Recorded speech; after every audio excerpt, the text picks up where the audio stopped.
we'll be talking about volatility decay. You can find me on the Float Discord channel under the alias Stent. That's all the information I'm going to give you about that. And also, there is a Q&A on the Zoom, so you can add questions in there, or if you want, you could also, I think, put your hand up to ask a question with your voice on Zoom, but please save questions for the end. I think with the Q&A, you can actually just post the questions whenever you want, and then I'll just answer them at the end. The talk is going to be fairly long, and I'm going to go quite fast. So hope you got your thinking caps on. My thinking cap comes in the form of this nice golden liquid known as beer. Okay, so we're going to be talking about volatility decay and just in general, how it relates to float, etc., etc. Maybe look at a breakdown. Okay, so first we're going to go through some examples. There will be 2 of them. These are going to be nice and easy to follow, and then we're going to go into mathematical formulation of volatility decay. And it's not entirely necessary to follow all of this, so I will at a point say if you want to fall asleep for a bit because you don't fancy math that much, then you can do that, and then I will wake you up once that is all done. And then after that, we're going to look at how to reason about the mathematical equation that we get. And after that, we're going to go look at some real world data. So we're going to go look at data specifically related to the Ethereum 3x leverage assets, otherwise known as TREET. And we're also going to look at some fabricated markets that kind of illustrate some specific points. And then lastly, I just would like to, without delving into the proofs, give some of the results that one can get if you dig really deep into the math. And then there'll be a final slide with some takeaways, and then we'll do questions. All right, so let's get started. So first of all, should have said that. First thing we're going to do is try to define volatility decay with words before we jump into the examples. Okay, so anyway, what is volatility decay? If you go online and you try to look up this term on Google, you find a whole bunch of different stuff. You can find some research papers, you can find some blog articles, you can also find some stuff on Twitter. There's a fair amount out there, and there's a fair amount of differing opinions and differing ways of explaining this phenomena. And from trying to collect all of these, it seems as though maybe the best way to blanket term all of these definitions or these understandings is to say that volatility decay is the difference between expectation and reality. Now, I know this is a bit airy-fairy, but to be honest, I don't know a better way of blanketing all the definitions. So if anybody does have a better way, tell me in the Q&A. Would love to improve my understanding. And maybe also another way to say this with words is that volatility decay is the difference between naive and actual. Okay, so now that we have a general kind of direction or general and very brief understanding of volatility decay, let's go to some examples. Okay, so first example is buying pure Ethereum. Now, you can do this on your favorite DEX, or you can do it on a centralized platform. But basically, it goes like this. On day 1, you're going to buy some Ethereum for $100. Now, let's say you have an app on your phone that tells you the price of Ethereum, and it also tells you the percentage change in price of Ethereum in the past 24 hours. And let's say this is what you're going to be looking at to see how well you're doing, how well your investment is performing. So on day 1 at 12 p.m., let's say, just to be precise, you buy Ethereum for $100. And then on day 2 at 12 p.m., just to make things simple, you look on your phone and your phone says, well, in the last 24 hours, the price of Ethereum decreased by 1%. You're like, I don't know, I should maybe hold. Let me hold. It's going to go up again. It's going to go up. I'm not going to sell. I haven't hit my stop loss yet. Okay, cool. So on day 3 at 12 p.m. again, just to again, keep things simple. You see on your app, on your phone, that the price of Ethereum increased by 1% in the past 24 hours. So now you might naively expect that 1% down, 1% up, that's zero, right? So my investment should have stayed at $100. That's not crazy, right? That's a fairly reasonable thing to assume. So we expect that our $100 is still $100 at the end of day 3. Well, at day 3, 12 p.m. Now let's have a look at the little diagram on the right-hand side. Let's say that the price of Ethereum started at $2,000. It dropped by 1%. Minus 1% gets you to 1,980, 1% of 2020. And then that's at day 2. And then to get to day 3, we add 1%.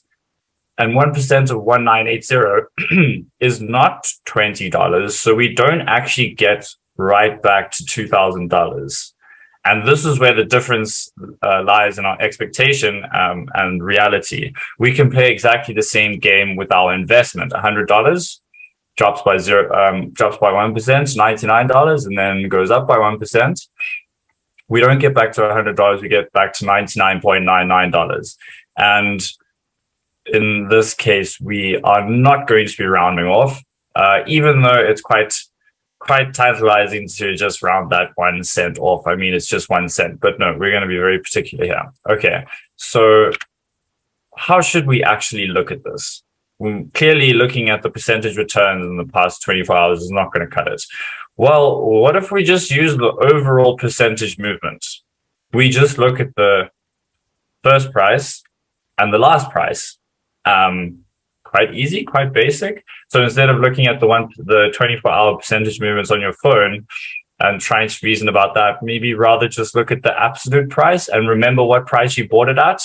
And so if it goes down 1% and back up 1%, you would actually see the price is not at $2,000 yet. So you can clearly tell that it decreased in value. That is the price of Ethereum. And so your investment decreased in value. Cool. Quite easy, no problems there.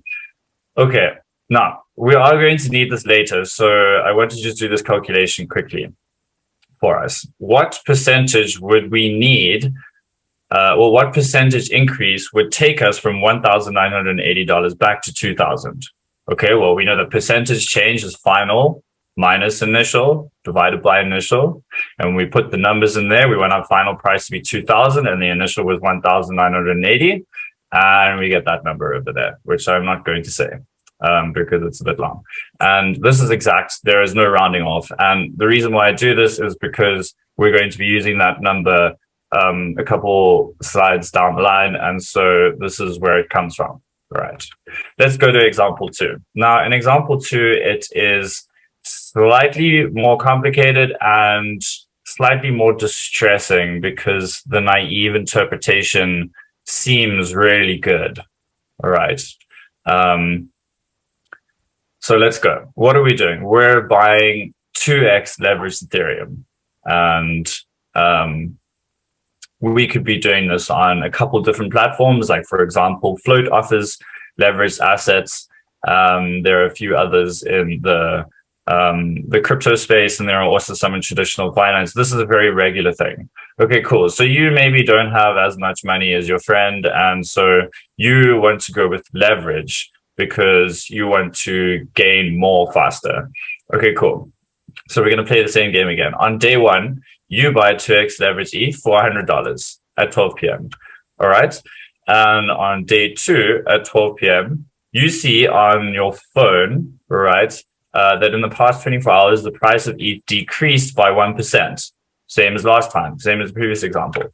And then on day 3, you're going to see that the price of ETH increased by that amount in the past 24 hours. And we know that that means the price of ETH has now gone back to $2,000, right? Started at $2,000, went down, went back up to $2,000.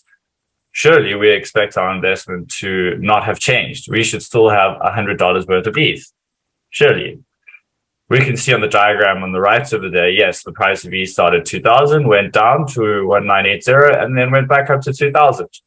Okay, but this is actually incorrect. This is a naive interpretation of leveraged assets.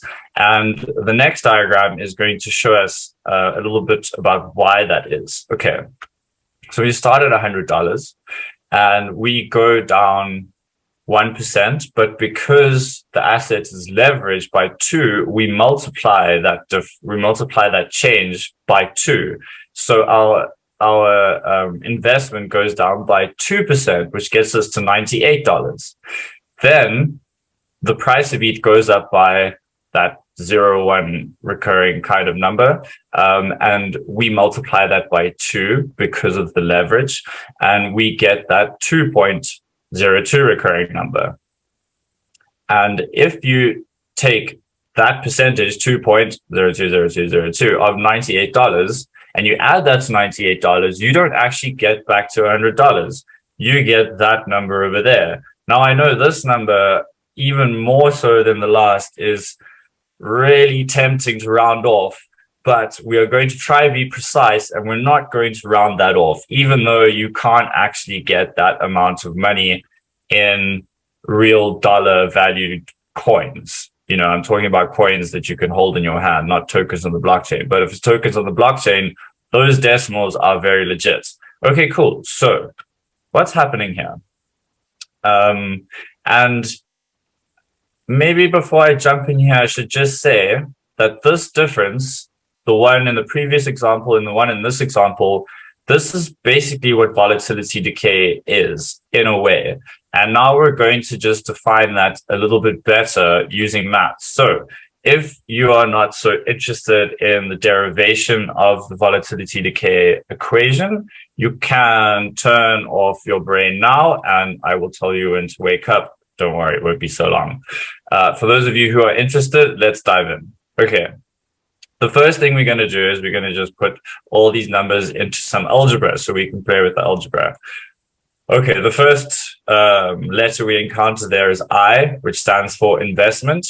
And the second letter is R, which stands for returns. And the subscripts have to do with the time. So I2 is the investment at time 2. I1 is your investment at time 1. And the return 1, 2 is the return that you get between time 1 and 2. And this equation just gives the mathematical relation between your investment at time 2 and your investment at time 1. And we can see that if we actually plug in some numbers, specifically from example 1, we started with $100, we went down 1%, and then you plug those into the equation and you get $99. Cool. So it makes sense. And we can play the same game with the change in investment value from time point 2 to time point 3. And again, there is a little example below there where if you started with $99 and your investment went up by 1.010101%, then you get back to $100. Cool. And we can also illustrate that with a nice diagram where I1 is on the far left, I2 is the middle, and I3 is the end. And pretty similar to how we've seen the other diagrams, you go down and then you go up, and each of those up downs are the different returns. Cool.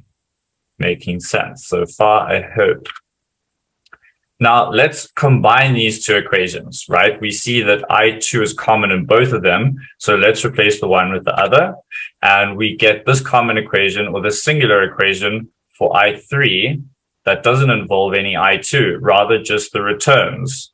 Okay, now let's reshuffle that a little bit until we get to that. And that thing on the left-hand side is a percentage change. It's the percentage change in investment.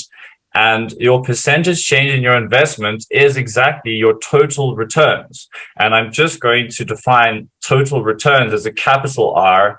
And this is at time point 3, so that's why it gets a subscript 3. And the stuff on the right-hand side is just what happens when you multiply out those brackets. Cool. Everything good.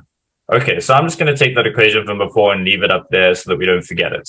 And let's try plop in some numbers from the various examples to kind of ground us in this equation. Right, in example 1, the returns between time point I and I plus 1, i.e. the returns that happen day by day, this is exactly equal to the percentage change in price of the underlying assets. All right, in example 1, we were just buying ETH. So when ETH goes up 1%, our investment goes up 1%, right?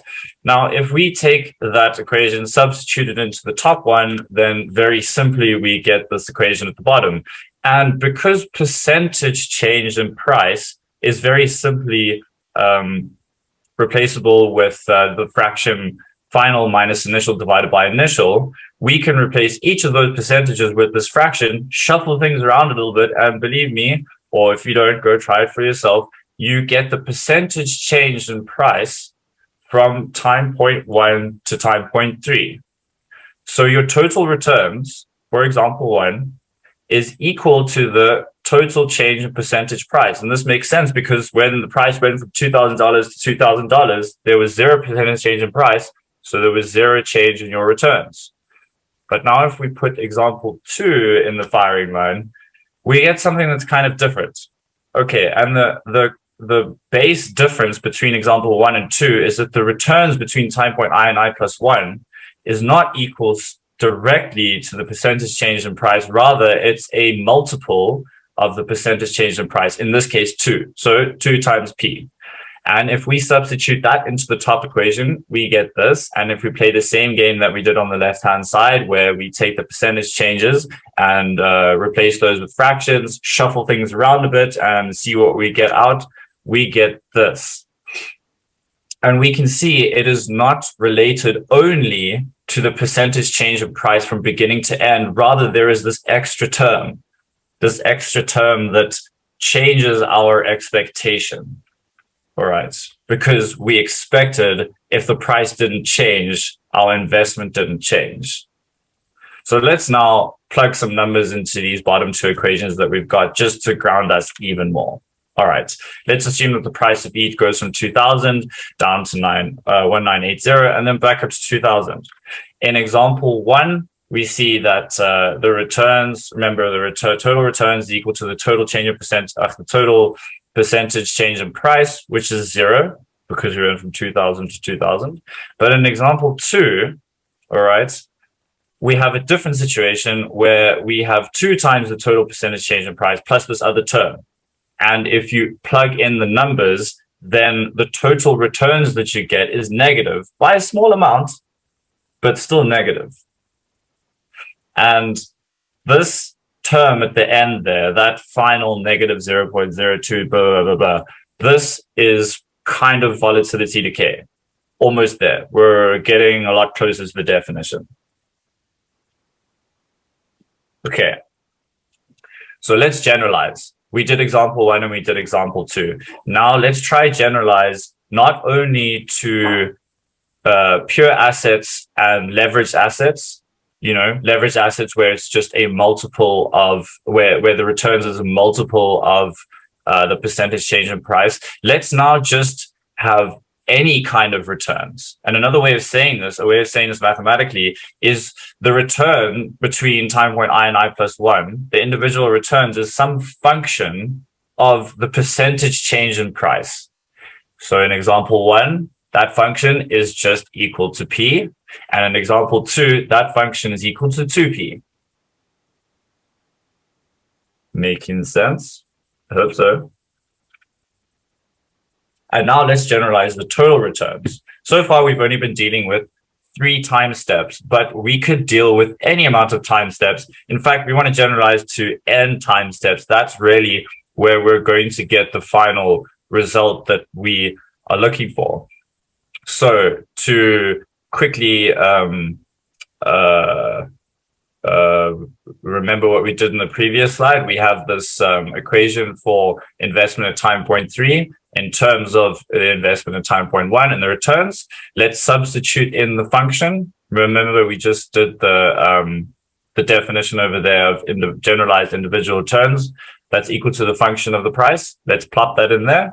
All right. And now we can keep adding terms as we increase the number of time points, and we can increase it to n, right? Just some arbitrary counting number. And we get this long string of return brackets. And we could clump those together into a cumulative product. And we can shuffle this around a little bit to get total returns from time point 1 to n in terms of the cumulative product of individual returns minus 1.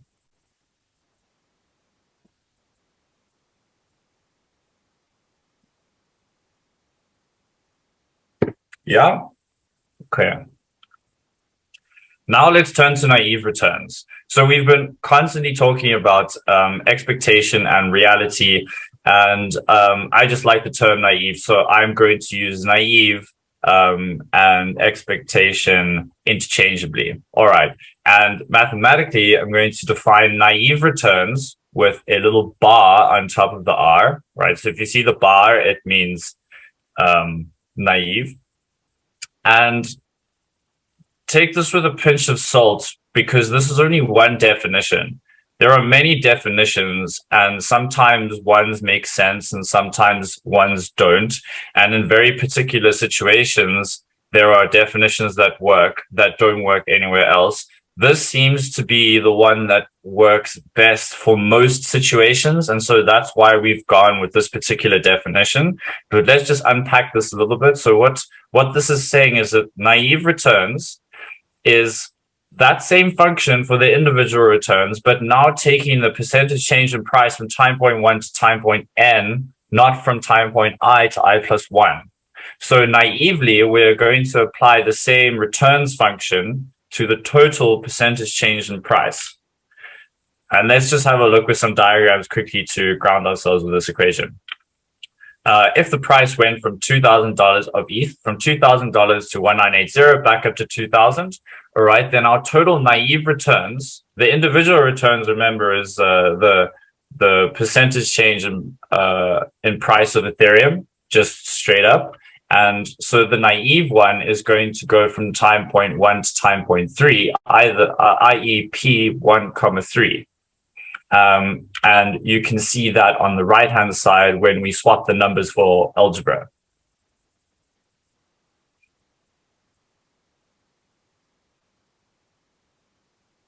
Cool. Okay. And let's quickly have a slightly different look at the last diagram over here.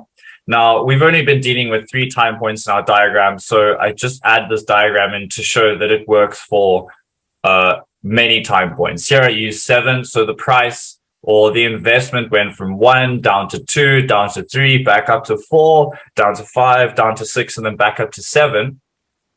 And each of those individual returns, when compounded, is going to give you the actual returns.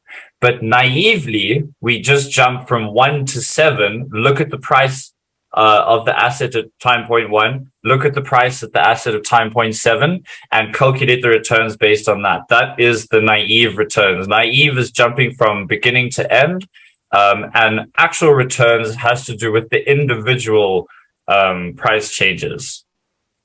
Okay.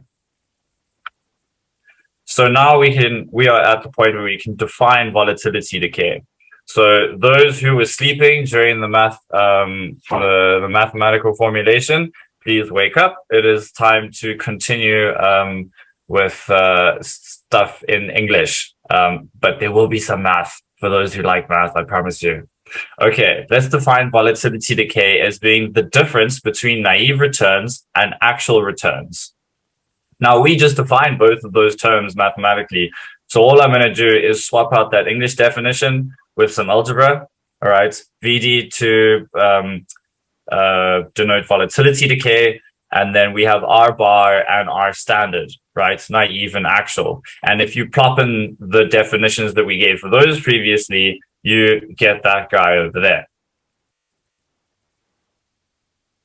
So this is volatility decay in one of its definitions. You can define it in different ways. This is just one that seems to work for most situations.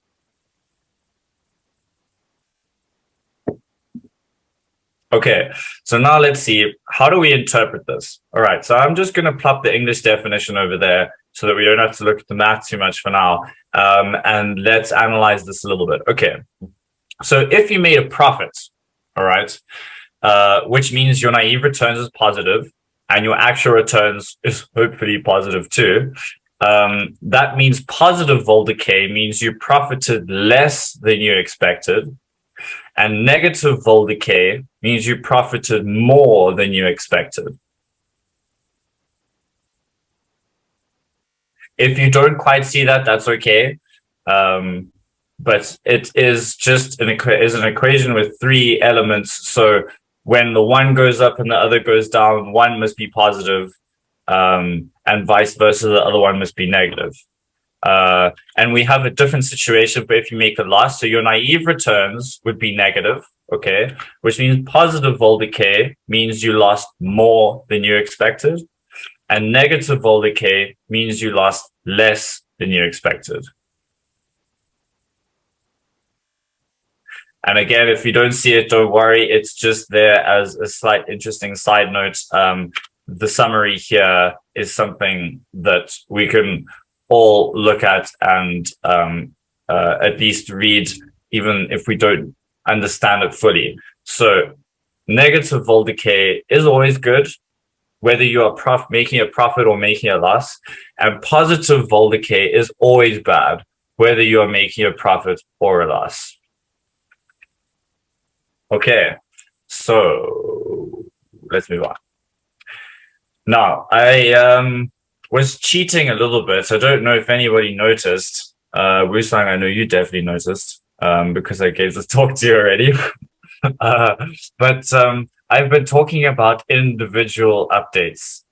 And what did that actually mean? It meant we were looking at our phone, right? Remember from the very first example, the point was I looked at my phone at 12 p.m. on a certain day. And we then did some math with that stuff. But what if I looked at my phone at a different time? What if I didn't look at my phone? I mean, this is not quantum mechanics, you know, it's not like I'm going to collapse the wave function by looking at it. Like that stuff should work whether I look at it or not, right? Well, yes, 100%. And we could have totally had this situation in the exact same period of time. We could have had the price do this action as opposed to that action. And we should still get the same results, right? No, we do not, because the math depended on the different individual updates that were happening. So what do we actually mean by individual updates? Okay, I did brief over, I pushed this to the side earlier, but I cannot go further without explaining this particular caveat. Okay, vol decay is dependent on how the underlying system updates. When it comes to pure Ethereum, there is no update. There is no notion of an update. But when it comes to peer-to-peer systems where the longs pay the shorts and there is leverage involved, the system generally has to update. It has to shift liquidity between different pools. It has to pay people out. And I'm just going to generalize all those actions as being updates, system updates. And so what I mean by an individual update, I mean when the system takes action. And there are exceptions to these. If you take options, if anybody knows what options are or futures, these are not subject to system updates, and in fact are therefore not subject to volatility decay, at least not in the way that we're just defining it here. But these systems have other downfalls or other things that are maybe not so attractive to users, such as over collateralization and liquidations. So we are only going to concentrate now on systems that automatically update for their users and do that continuously, whether the user consents to it or not. It's not the user's choice, not like an option or a future that executes in the future. All right. And now there are some considerations that we need to think about when we have this type of system, like what is the time between system updates? Are the updates regular or sporadic? What is the magnitude of price change between updates? We saw in the equations that all of these things are going to change volatility decay. All right. Now, enough blabbering about theory. Let's go actually look at some real data. So what we're going to do is we're going to look at the volatility decay for a 3x leveraged Ethereum market. And the assumptions that we're making about the type of system that offers this asset is that it is peer-to-peer, meaning the funds come from the users and the users pay the users. There is no gigantic bank that is paying the users. All right, the users pay the users, peer-to-peer. The system offers both long and short positions. I know we haven't spoken about short yet, but it's, I think, a term that everybody understands. There are no liquidations. And the returns, just to reiterate what 3x leverage means, the return function is 3 times the percentage change in price. And this is applied at every single system update. Cool.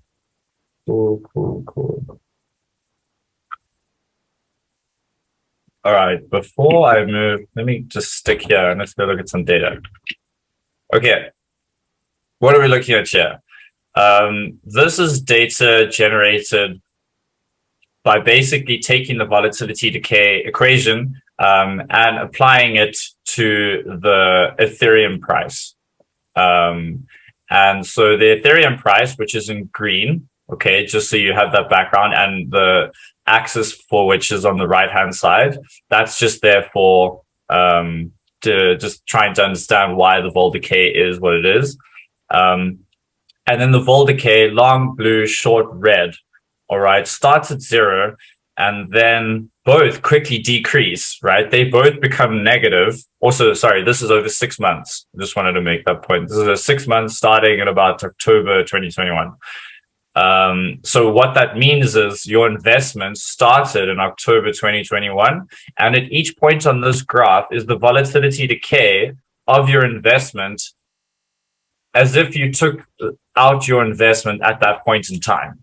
So this point over here on December 22nd, if I removed my investment on December 22nd, then my volatility decay for a long asset that's 3x leverage would have been that value. 32%. Cool. So one thing I want to point out now is that if both of these, long and short, are going negative, and we're in a peer-to-peer system, then and so negative is good, right? Vol decay being negative is good, and we're in a peer-to-peer system, so both parties are winning. Where is this money coming from? If both parties seem to be getting better than what they expected. Well, we now have to, I now have to confess to another point that I've pushed aside for a little while, and that is we've been working with a perfect system, and the perfect system doesn't exist. Well, not yet anyway, or if it does, then they're hiding it from me. But vol decay is negative for both long and short, and if that's the case, then who loses? And the answer is nobody. But that's okay. We're not breaking the space-time continuum. This is just a hypothetical situation. All right. And so let's move away from the hypothetical and rather go to how vol decay looks like on a real system. We're going to look at float capital. So here is the vol decay for long and short side. Again, for the THREEF market, this is an actual market that exists on float capital. So these values are exactly what you would get if you had bought a THREEF synthetic token, long or short, at the beginning of October. And we can see here it's very different from the previous graph because they diverge. The one goes negative, the other goes positive. Cool. So we're not breaking the laws of physics there. That's great. Now, the next thing I wanted to point out is this point that we get to over here. So the blue graph gets to 1, which is 100%. What does that mean? Does that mean if I expected, if we're looking at volatility decay as naive minus actual, then was I 100% wrong? Was I so wrong? I was entirely incorrect. What does that actually mean? Okay, so what we're going to do is we're going to plug some numbers into the vol decay equation, and we're going to use the simple one, not the complex one with the cumulative product. The things that we need are the price of Ethereum at the beginning and the end. So here you go, the price at the beginning, $3,263. All right. And at the end, it's about $4,734. All right. At this point where the long vol decay is 100%. Now let's go plug those numbers in, see what happens. Okay. So what is 100% vol decay? Vol decay is naive minus actual. Okay. Naive is 3 times the total change in percentage price. So that's 3 times. And then we plug in the numbers that we just found on the graph. That's 3 times 45%. The total change in price was 45%. We expect to have gotten 135% return on our assets. But the vol decay was 100%. So that means our actual return was only 35%. And so in English, with 100% vol decay in this particular system, the actual return was only 35%, but we expected 135%. Now, I don't think I have to explain how terrible that is, at least in terms of our expectations. At least we gained, right? And we didn't lose. It would have been much worse the other way around, right? Losing 135 when we only expected 35. But anyway, this is a huge difference, massive. And how long did that take? That was 2 months. 2 months of holding this leveraged asset, and the expectation and the naive diverged massively. All right. Not the small numbers that we were dealing with before, when it was like so small you could have rounded it off and you wouldn't even notice. No, volatility decay, even though it acts on, or it is defined on the very small term basis, over a long period of time, it can get crazy. Crazy bad and crazy good, both. Okay, so there's another point that I want to get to on this graph, and that's what happens when the price goes up or down, up and down. Sorry, so it goes up somewhere, and it comes back down to where it originally was. Let's take a look at this graph. So the price starts here at 3263. So let's go back to let's go down here to where it gets there again. Now, I'm not going to be able to nail this on the graph, so just bear with me while I get the closest. All right, we're just going to call it that. Close enough.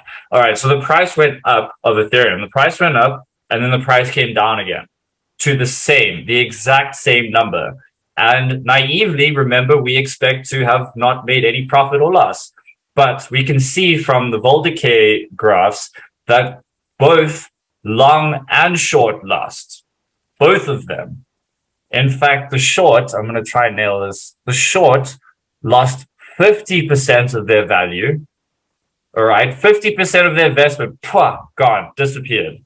And the longs lost 80% of their investment, disappeared. And this leads me to this point, where if the price goes up or down, then vol decay is bad. Always. It is terrible to hold an asset through an up and down price movement. But don't get me wrong, if you hold it between a price movement where it goes up 0.1%, yes, over one day, and then down that same amount the next day, it's not going to be that bad. But if you hold it over a really long period of time where the price goes up and down, like 2 months, for example, then your vol decay is going to be bad. You are going to bleed money. Okay. So now that we've looked at some real world data, we want to just take a quick change into some fabricated price data to illustrate some specific points. All right. So in this realm over here, it's fairly same as the previous, time on the x-axis, volatility decay and price on the y-axis. And in this little tool over here, you can even see right here, we've just plopped in, you kind of remember there was a cumulative product, right? There is a definition of vol decay, blah, blah, blah, there is vol decay right there. It's just that we've got this fabricated price, which is the black line. The black line, no market does this, right? So it's literally just a pure cosine wave. well, inverted technically, because inverted sine wave. But it's a pure sine wave, and we have calculated the volatility decay for that sine wave if that sine wave was a price movement and our asset was 2x leverage. Okay, and the colors bottom, green is long, orange is short. Okay, the vol decay. So we can see the green graph. I mean, it's really sticking close to zero, right? Really sticking close to zero, sticking close to zero, sticking close to zero, sticking close to zero. And then it starts to move away from zero, but still small. Remember, we were seeing vol decay that was in crazy high numbers, like 100%, 50%. Here we're seeing it just stay really close to the zero, right? Like you would expect, if the price is going up and down, you would expect your investment to not really be changing, right? So you'd expect it to kind of be staying the same. But because of vol decay, your investment gets slightly worse. You bleed money very slowly. Now, I also just want to say, because I mentioned this thing about individual price updates, I actually forgot to mention it on the previous graph. I quickly go back to say on this previous graph, there are system updates. It's 5 minutes. So the float system updates plus minus every 5 minutes. You know, it's smart contract, so it can't, you know, and executed from off chain, so it's not guaranteed, but plus minus every 5 minutes. That was what produced this graph. And on this graph over here, we are taking this slot in time and dividing it into 10,000. So this is minute updates, much smaller than the 5 minutes over 2 months. Actually, I don't know.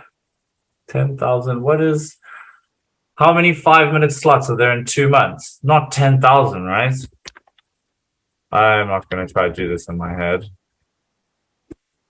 5 minute slots in 2 months. So we've got, let's go 2 months times 30 times 24 days times, 24 hours times 60 minutes and then divided by 5. But what do you know? There's more updates. So we're actually working here with less updates than in the float system. Interesting. The float system had a lot of updates. Okay, anyway, sorry, quick sidebar, but let's get back to the task now. Now, the point of this graph is to show the difference, okay, when we increase purposefully the volatility of this price. So you see here, the magnitude of the sine graph is increasing, but nothing else is. The frequency is the same, number of updates is the same. I don't know why that graph ended where it did. It just didn't feel like continuing. And we can see that the volatility decay gets quite noticeably worse, all right, for both long and short. But also, not only that, but the volatility of the volatility decay gets worse, or rather greater. So the difference between the top and the bottom of the waves, you know, the signal, the vol decay signal, is greater over here than it is over here. So the volatility of volatility decay is related to the volatility of the price. And this becomes really confusing because I don't know who chose the term volatility decay. Anyway, it's yeah, there's just too many of the same word going around, but we're stuck with that word, so whatever. So this graph illustrates something quite neat. And let's take another fabricated one. So now our price moves in a very slow up and down movement, but while it's doing that, it's vibrating around. Okay, remember, green is long, orange is short, vol decay. And we can see that they're both negative. Remember, we're dealing in this case not with float. This is a fabricated system. So yes, it's not realistic. How could both parties be winning in a peer-to-peer system? Just assume that some big man with lots of money, or women, we don't want to discriminate, is paying these people out. All right, they're winning. The system is perfect. What is super interesting here, though, right, in the middle, look how volatile the volatility decay of the short side is. It's crazy. If you exited over here, you would get Yeah, you would get 25% negative vol decay. But if you exited here, you'd get 144% vol decay. Look at the difference in exit. It's 3.028 and 3.091. That's crazy. So if you time your exit perfectly, you could be rich or you could be poor. It's very stark, the difference. Okay. And I will illustrate that difference really nice and clearly in a final graph that uses real world data. And another interesting thing to notice about this graph is that on the tail end over here, everything starts going positive. Remember, like I said before, if a price goes down and then up, or up and then down to the same value as before, you will always have bad volatility decay. This is basically the worst thing you can do, is hold a leveraged asset, in this case 2x leverage, through a large down up or up down movement. Okay, and then we've got a very similar graph here, but just with slightly longer, sinusoidal movements, like a lower frequency. And we can see it doesn't change the general shape so much of the volatility decay, but it does mean that at the tail end there, it's not as bad as it is in this picture, right?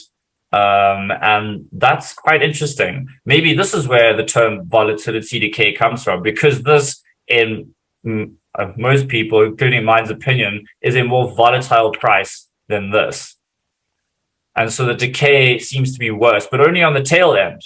Over here, we still have this really wildly varying volatility decay.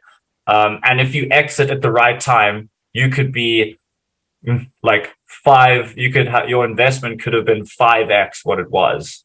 In this case, it's what, 25% versus 143% vol decay.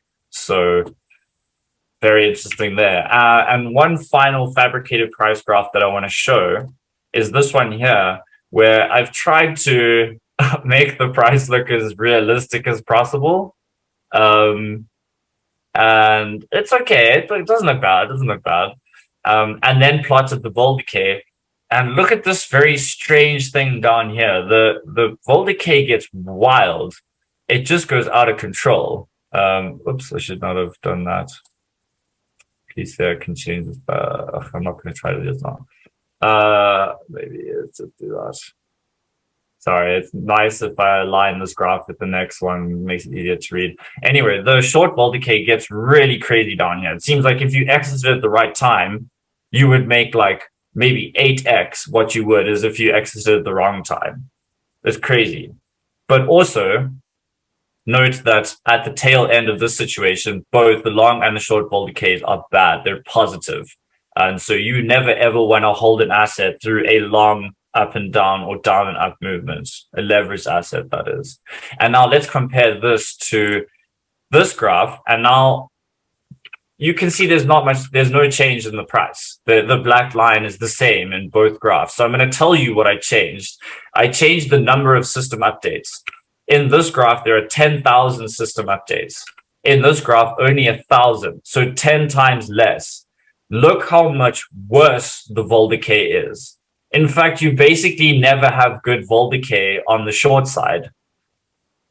You have geez, that tiny point over there, maybe you nailed that one when you exited at the right time. But generally, all the vol decay is bad for the short side, and pretty bad. It gets to 100% at this point over here. And that's just from decreasing the number of system updates by 10. Remember, decreasing the system updates also means the change in individual prices is bigger. And the max change in individual price in this particular graph is 10%, which I know is wild and not really realistic, but it's just to illustrate a point. Okay. Let's go back to the slideshow. Okay, so we've seen what happens when we try to give the vol decay equation some very specific, even unrealistic price curves. It is still enlightening. It's kind of aligns with what we saw in the real data. And And so that's kind of where it ends, the talk and all. But for some last slides, I wanted to show some of the results that we got when we really dug into the math. So what we've showed in this this slideshow is like kind of more the simple side, just the derivation of the definition. But if you take that definition and you run with it and you try build a little mathematical world with that definition, and try get some results, then you can actually end up proving the following, which we're not going to get into mathematically. It's just a little bit too lengthy, but I will say the results. You can just trust me, or you can try prove it yourself. It's not that bad if you like math. So with pure assets, that being like you buy Ethereum or you buy Bitcoin, these things that don't have any leverage or have a returns function that is exactly equal to the percentage change in price. Pure assets or synthetic assets with 1x leverage always give 0 vol decay. Always, no matter what. Okay. You can actually take the original equation that we got for volatility decay and use a bit of imagination and the tool of mathematical induction, and you can actually prove that fairly easily. So anybody who's interested, go give that a go. Classically leveraged assets, these ones which have basically the ones that we've been looking at this whole talk. Assets with returns functions equal to the leverage multiplied by the percentage change in price. These type of assets, for all L is any number except for 1, as we've seen above. 1 means 0 vol decay. So if L is not 1, then you have non-zero vol decay. And this includes negative numbers, i.e. short assets, even -1. So just pure short assets, not leveraged at all. These also have 0 vol decay, non-zero vol decay. So those are also something to be careful of. And then we get to this really beautiful result, where if you give that equation there, Fp is equal to P plus 1 to the power of L minus 1, otherwise known as power leverage. If you have that equation, no matter what L is, L has to be a counting number. A natural number, not 0. L has to be a natural number. And if you have that equation, you are guaranteed to have 0 vol decay, which is crazy. Provably, via mathematics, specifically mathematical induction proof, you have 0 vol decay. So that's quite cool. For anyone who likes math, just wanted to mention a couple of these results. And let's just finish with some final thoughts, I think, and then we can get to the questions. So what have we seen? Vol decay is based on the notion of naive expectation. All right. So that means if you do not have a naive expectation, then you do not have vol decay. If you are expecting the actual, if your brain works like how the systems work, then you're not going to have any vol decay. It really depends on how you define naivety. And we did try our best to be general about the naivety. I mean, looking at the price before, at the beginning and at the end is not crazy, right? It's not ridiculous. It's not like you look at someone who did that, you're like, the person's a child. They have no idea what they're doing. It's very reasonable to do such a thing. So we must understand that it is because of naive expectation, but also understand that it is quite easy to be naive in this way. All right. And the next point is that vol decay depends on the system.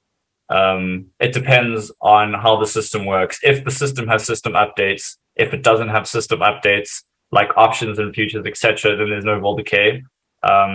So it depends on the system, how often the system updates, blah, blah, blah, blah, blah, all the particular bits about the system and the equation that the system uses, how the system manages the peer-to-peer. You can't have this perfect situation where if 1,000 people went long and only 2 people went short, how do you pay the 1,000 people that went long if they're supposed to gain. The system needs to account for all of these things. So the details in the system do definitely affect the vol decay. Also, although it can be perfectly computed, it's really not easy to reason about without a computer, without having some program calculated for you. It is incredibly difficult to reason about. I.e., being naive is okay. It's not stupid. It's okay in this case. The greater the leverage, the more unpredictable the vol decay. I particularly see unpredictable, not worse. It can actually move in your favor, but it can equally move against you. So it's just more unpredictable. I try to avoid the word volatile just because, the greater the individual price changes, the worse the vol decay. Yes, worse. But also unpredictable. But like we saw, remember in this final example over here, this was greater individual price changes, and it wasn't only just more unpredictable, it was worse. So the greater the individual price change, the worse the vol decay. And also holding leverage assets through price movements up and down or down and up is the worst thing you could do, because the vol decay always works against you. There's no chance it works with you. And just, I will come back to this slide so we could kind of do questions and stuff while looking at this slide. But I wanted to show one more graph. This is based on real data. So let me explain quickly what's happening here. And before I do that, I just want to go back to this graph over here. Basically, the way that this graph worked is we made our investment on October 1st, and then each point, each item on the x-axis over here is if we removed our investment at this point, what would the vol decay be? Well, you could also create a graph where you'd not only vary the exit time, but you also vary the entry time of your investment. And now you have three variables: entry, exit, vol decay. So you need 3 dimensions, and that's why you get a 3-dimensional graph. This is again, it's for the 3x float markets, the 3 float market. And on the left we got long, and on the right we got short. And we can see there is the entry date on one axis, exit date on the other axis, and volatility decay on the z-axis. And you can see just how crazy it gets. It's not very uniform. It moves up and down all the time. And the gray lines are the price of each, just so you can get an idea. And it moves all the way from about 1.15, so 115%, all the way down to, I'm not going to nail this, am I? I don't know, minus 55%. So it's quite a beast to behold in its entirety on a surface. And again, the short side actually does look a little bit more uniform, but spikes downwards at certain points, and so is again also unpredictable. Yeah, just wanted to show that to emphasize the fact that volatility is a bit of a crazy thing. Okay, I'm done. Thank you. Questions? Oh, let's not do that. Okay, Q&A. Sorry, I don't know if my screen changed. I think it did. Sorry. Okay. Campbell, what's blockchain again? Can we fire this guy? I think he's asking the wrong questions there. Campbell, can't be asking questions like that, bro. Maybe that joke was out of line. But Campbell, you know what's up, bro. You know what's up. Anonymous attendee, when token? Great. Perfect question. Amazing. Tracer claims they saw vol decay by tech. Yeah. I mean, I don't believe so. I don't know. Did you go take some Tracer tokens and see what happened? Hold them for a little bit and see what happens. I think what they did was an oversimplification of vol decay. I kind of read their research, and they used Brownian motion to basically simulate randomness and price movements. And then they had a whole bunch of different random prices, and then they did like they did normal leveraged, following the normal price, and then they did leverage that followed the simple moving average or weighted moving average. I think they used SMA. And they found that in general, using SMA decreased the volatility decay. We haven't quite found the same. We did similar research and we didn't quite find the same. So I don't know. I'm not saying they're entirely wrong. I'm just saying vol decay is a very strange beast, and I am not convinced that simple moving averages fixes anything. Sure. Yes, hello. Just so you're aware, the attendees can't see the questions you're reading out. So if you wouldn't mind reading them out when you're answering, then that'd be great. Cool. Okay. That's a request from the crowd. Thanks. Cool. Also, if sorry, I am 5 minutes over. So if anybody wants to go, like, feel free to just leave. No worries. John, this is the most negative vol decay though, which is good. I'm sorry, I don't know what you're referring to, dude. Apologies. Maybe you want to hop on and clarify, and I could go back to the specific graph. In the meantime, I'm going to move on to the next question. Thanos, what if there is a way to make moving leveraged positions that automatically changes position? Not sure what you mean by that. I mean, geez, if you could come up with something that sounds as crazy as what that sounds like and does it successfully, yeah, I don't know. Maybe you're on the money there with the nice new protocol. But I don't know. I'm sorry, I don't really know what you mean there. Maybe you want to hop on the call as well. I don't know, Jordan. Maybe you can let people in to talk. Otherwise, yeah. Sorry, just raise your hand. I think I'm letting to talk here. Stinger, I was just saying, on the barely any positive vol decay, it was looking at the one graph with the sinusoidal waves with the high frequency. Obviously, negative vol decay is good, and it just showed large amounts of negative vol decay for both long and short. So it seemed like it was actually a really good scenario. Like, the magnitude of vol decay was much larger in the negative sphere than in the positive sphere. I think it was So it seems like in general, vol decay is almost good here, but maybe that's because in the first half of the market, it's actually in a downward trending market, and it's not necessarily up and down. It's more in a consolidated direction. Maybe that's to explain why. Yeah, 100%. At this middle point here, we haven't gone down and up. We've only gone down. So the shorts should have won, right? The one problem with this, so this illustrates, the point of this is to illustrate that volatility decay is extremely unpredictable. And it's like it changes very, very frequently.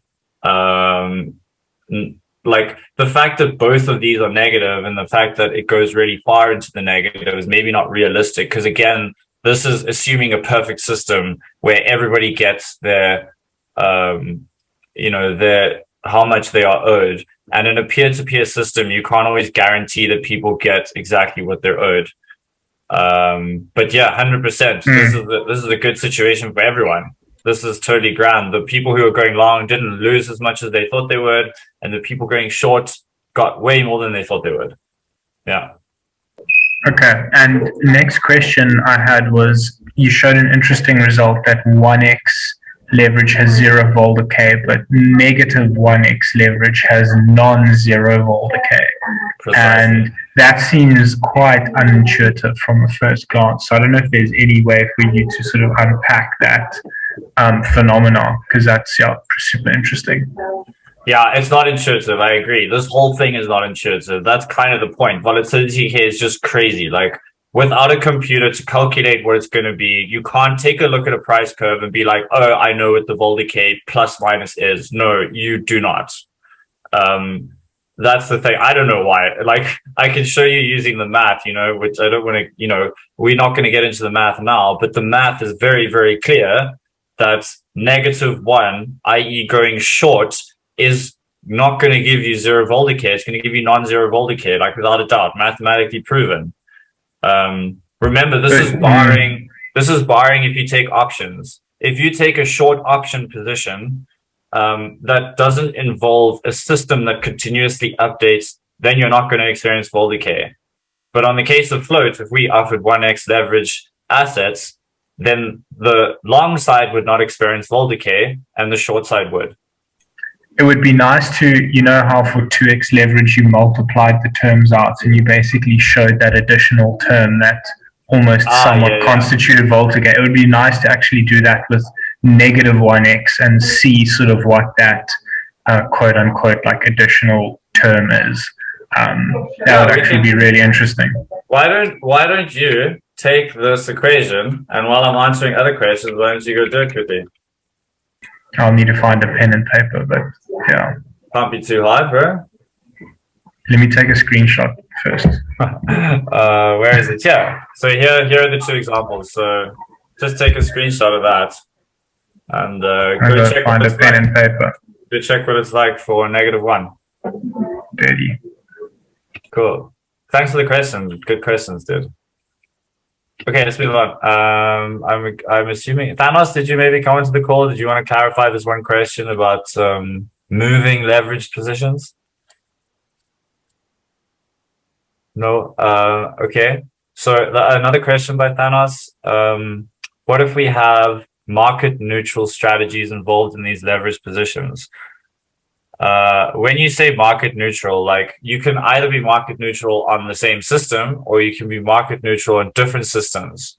If you're market neutral on the same system, then you can basically add the vol decays together and see what you get, because you're holding short and you're holding long. So you just add those 2 together, the vol decays, and you see the result. Guaranteed the result is not going to be equal to 0. It might be hovering around 0, but it's not going to be equal to 0. And you can very clearly see that from like this graph over here. If you add the blue and the red line, you're not always going to get 0, especially when they're both positive, right?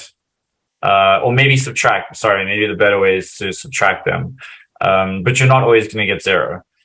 In the case where you're holding, you know, if you're delta neutral by being on 2 platforms, you'll have to consider the vol decay on each platform, which would be totally different equations because it depends on the system updates and whatever. And then you're going to have to subtract those. So being delta neutral just actually complicates the equation, but it doesn't make magically things go away. I'm not sure if it lessens. It might lessen, but from my experience of vol decay, the result that I would expect is it would sometimes be less and sometimes be more. It would be unpredictable. That's how I think it would work out. John, you're asking, you already asked this question about shorts. Cool. And Denim, how does your brain fit in? God.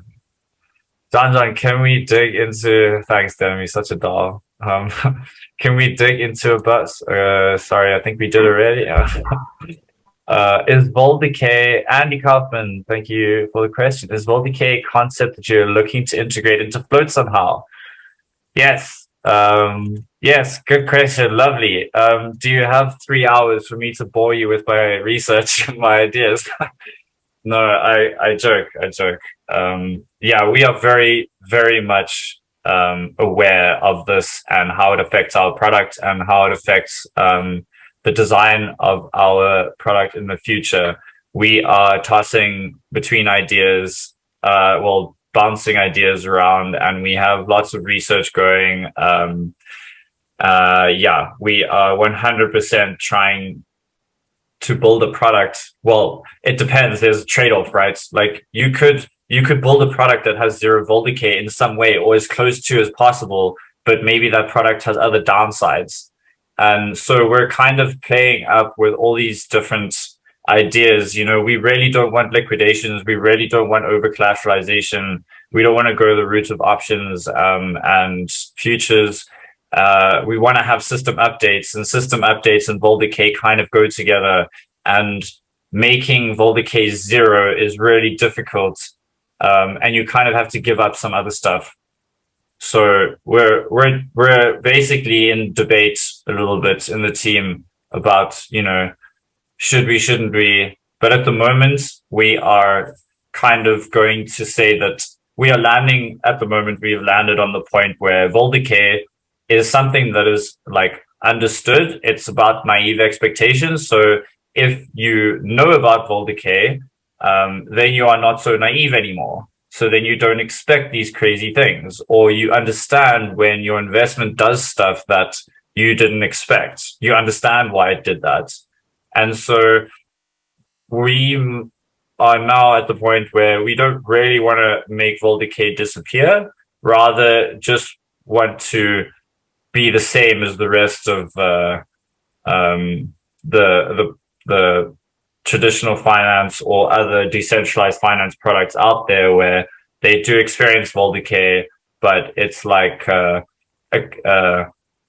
something that is told to the users, you know, in the documentation or as a warning message on the website, like, watch out, leveraged assets are crazy, you know, they're not what you expect. Yes. Sorry, I think I went a little bit roundabout with that answer, but I hope that answers your question. Are there any other questions? I really like that question, though. It was a good question. UI, definitely. You say either through UI or through product, are we going to be doing lots more with vol decay? We definitely are in agreement that, you know, it's something that we should make our users aware with. So UI, yes. Product, debatable.